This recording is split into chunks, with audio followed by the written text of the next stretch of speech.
ആ CIT രൂപീകരണം നടന്നതിൽ വളരെ കുറച്ച് ആളുകളാണ് ഇന്ന് ജീവിച്ചിരിക്കുന്നത്. പാലക്കാട് ജില്ലയിൽ ഞങ്ങൾ 9 പേരാണ് പങ്കെടുത്തത്. അതിൽ 8 പേരൊന്നും ജീവിച്ചിരിക്കില്ല. ഒറ്റപ്പാലം താലൂക്കിൽ സഖാവ് മാധവക്കുട്ടി കൂറ്റനാട്, നാരായണൻ കടപ്പള്ളിപ്പുറം, പാലക്കാട് താലൂക്കിൽ TM അബൂബക്കർ, CB കുഞ്ഞിപ്പ, നാരായണൻ, ചിറ്റൂർ താലൂക്കിൽ പഴഞ്ഞിമല, ആലത്തൂർ താലൂക്കിൽ CK ഗോപാലും K കുമാരനും അടക്കം 9 പേരാണ് പങ്കെടുത്ത്. അതിൽ 8 പേരും ജീവിച്ചിരുന്നില്ല. സംസ്ഥാനത്ത് തന്നെ സഖാവ് രവീന്ദ്രനാഥ്, അതുപോലെ തന്നെ സഹദേവൻ തുടങ്ങി ഏതാനും ചില ആളുകൾ മാത്രമേ ബാക്കിയുള്ളൂ. 1964 പാർട്ടിയിൽ വന്ന പിളർപ്പിനെ തുടർന്ന് പിന്നീട് 6 കൊല്ലം കൂടി നമ്മൾ ANTUCയുടെ ഭാഗമായിക്കൊണ്ട് പ്രവർത്തിച്ചു. ANTUCയിൽ നിലനിൽപ്പില്ല നമുക്ക് എന്നുള്ളത് കൊണ്ടാണ് ട്രേഡ് യൂണിയനും യുവജന സംഘടനകളും കർഷക സംഘവും കർഷക തൊഴിലാളി യൂണിയൻ എല്ലാം തന്നെ പുതിയ രൂപീകരണം നടത്താൻ തീരുമാനിച്ചതിന്റെ അടിസ്ഥാനത്തിലാണ് 70 മെയ് മാസം 30-ാം തീയതി CITUവിന്റെ രൂപീകരണ സമ്മേളനം കൽക്കത്തയിൽ നടന്നത്. അതിന് മുമ്പ് പല സ്ഥലങ്ങളിലും ANTUC വിധിച്ചുകൊണ്ട് പ്രാദേശികമായും താലൂക്ക് അടിസ്ഥാനത്തിലും ജില്ലാടിസ്ഥാനത്തിലൊക്കെ യൂണിയനുകൾ പ്രവർത്തിച്ചിരുന്നു. അവരെ ഏകോപിച്ചുകൊണ്ട് ആണ് കൽക്കത്തയിൽ സമ്മേളനം ചേർന്നത്. 1970 മെയ് മാസം 30, അതുപോലെ തന്നെ 31, 1, 2 തീയതികളിൽ ആണ് സമ്മേളനം നടന്നത്.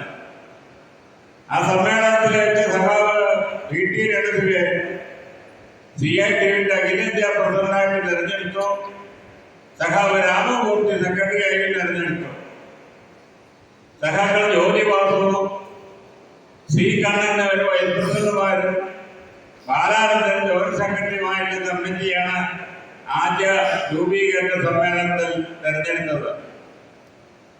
ആ സമ്മേളനത്തിൽ വെച്ച് പല കേരളത്തിൽ തെരഞ്ഞെടുക്കപ്പെട്ടതിൽ ഞാനും ഉൾപ്പെടും അഖിലേന്ത്യാ കൗൺസിൽ മെമ്പർമാര്.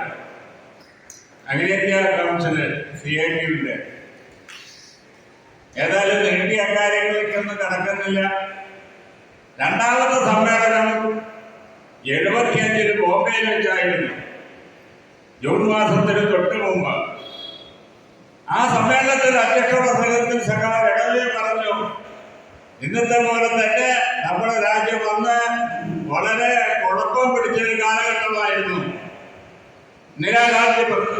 ഇന്ദിരാഗാന്ധിയുടെ തെരഞ്ഞെടുപ്പിന്റെ തോൽവി അതെല്ലാം കണക്കിലെടുത്തുകൊണ്ട് ഇന്ദിരാഗാന്ധിയെ തുടരാൻ പാടില്ലെന്ന് കൃഷ്ണഗിരിയുടെ വിധിയെ തുടർന്ന് രാജ്യം വളരെ കലുഷിതമായി കൊണ്ടു നിൽക്കുന്ന ഘട്ടത്തിലാണ് CITUവിന്റെ 2ാം സമ്മേളനം ചെയ്യുന്നത്. ആ സമ്മേളനത്തിന്റെ അധ്യക്ഷ പ്രസംഗത്തില് അടിയന്തരാവസ്ഥ വരും എന്നല്ല, അടിയന്തരാവസ്ഥ പോലുള്ള നടപടികള് ഇന്ത്യ രാജ്യത്ത് വരാൻ പോകുന്നു എന്ന് CITUവിന്റെ പ്രസിഡന്റ് സഖാവ് രഘുവി എന്ന് പ്രഖ്യാപിച്ചു. ആ പ്രഖ്യാപനം തന്നെ നീണ്ടില്ല. 75 ജൂൺ മാസം 25-ാം തീയതി ഇന്ദിരാഗാന്ധി അടിയന്തരാവസ്ഥ പ്രഖ്യാപിച്ചു. വരാൻ പോകണം അടിയന്തരാവസ്ഥ. കൊല്ലം 50-ാമത്തെ കൊല്ലം വരാൻ പോവുകയാണ്. അതിന്റെ ഫലമായി കൊണ്ടുള്ള രാഷ്ട്രീയ സാഹചര്യങ്ങളൊക്കെ നടക്കുന്നില്ല. അങ്ങനെ CITUവിന്റെ 2ാം സമ്മേളനത്തിൽ ബോംബെയിൽ വെച്ച് സഖാവ് രഘുവിനെ പ്രഖ്യാപിച്ച പോലെ തന്നെ വന്നു.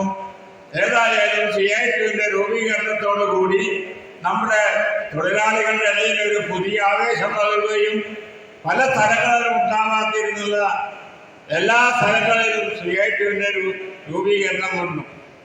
സഖാവ് വിനയം പറഞ്ഞ പോലെ ഞാൻ ആ കാലത്ത് ചെത്തുതൊഴിലാളി യൂണിയൻ, മധ്യവ്യവസായ തൊഴിലാളി യൂണിയൻ, ടെക്സ്റ്റൈൽ തൊഴിലാളി യൂണിയൻ, ഫാം തൊഴിലാളി യൂണിയൻ, ചുമട്ട് തൊഴിലാളി യൂണിയൻ എന്നീ രംഗത്തായിരുന്നു പ്രവർത്തിച്ചതിൻ്റെ പലതിൻ്റെയും ഭാരവാഹികളായിരുന്നു. പാലക്കാട് ജില്ലയില് CITU ശക്തിപ്പെട്ട് അന്ന് മുതൽക്ക് ഇതേവരെ പരിശോധിച്ചാൽ അതിനേക്കാൾ ഏറ്റവും കൂടുതലായി ശക്തിയോടുകൂടി വന്നിട്ടാണ്. തൊഴിലാളി വർഗത്തിന്റെ താല്പര്യങ്ങൾ സംരക്ഷിക്കാൻ CITU മാത്രമേ ഉതകൂ എന്ന രൂപത്തിൽ ഇന്ത്യയിൽ വന്നിരിക്കുകയാണ്. നമ്മുടെ പാർട്ടിക്ക് പല സ്ഥലങ്ങളിൽ MLA-മാരും MP-മാരില്ലെങ്കിലും അവിടെ CIT യൂണിയൻ ശക്തമാണ്. ഉദാഹരണം മറ്റേ ചെന്നൈക്ക് എടുത്താൽ മതി, മഹാഭൂരിപക്ഷം CIT ആണ്. അങ്ങനെ CIT രൂപീകരണത്തിന് ശേഷം തൊഴിലാളി ഘടനയിൽ വന്നിട്ടുള്ള ആവേശകരമായ മുന്നോട്ടുള്ള പോക്ക് അത് കൂടുതൽ സഹായിച്ചു. അതിൻ്റെ പരസ്പര ഫലമായി കൊണ്ടാണ് ഈ വരുന്ന ഇന്ത്യ രാജ്യത്ത് 71-ലുണ്ടായ സാഹചര്യം പോലുള്ള സാഹചര്യമാണ് ഇന്ന് നരേന്ദ്രമോദി നടത്തിക്കൊണ്ടിരിക്കുന്നത്. അതിനെതിരായി ഉള്ള സമരമാണ്, തൊഴിലാളി സമരമാണ് ഈ വരാൻ പോകുന്ന ഗാന്ധി.